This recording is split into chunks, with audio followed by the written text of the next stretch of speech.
Good day guys, this is Lance Lopez again from Mitsubishi Abad Santos. So we're here with our clients from Pampanga pa po, Mr. and Mrs. Tulot po. Ma'am, sir, ano naman po masasabi niyo sa akin as your sales agent po? Highly recommended.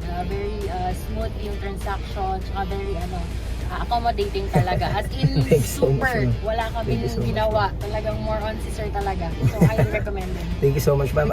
Kamusta naman, ma'am, sa mga requirements natin, sa procedures, nahirapan po ba kayo, ma'am? Hindi. As in, one day. Wala pang one day. Approved na lahat. Yan yung pinakagusto ko talaga. So, from Pampanga pa yung client. Grabe, sobrang laki ng tiwala nila sa atin guys para luwasin tayo dito sa Manila. And I hope, ma'am, na nasatisfied ko kayo, sir, sa transaction natin. Salamat, ma'am, ha. Salamat po.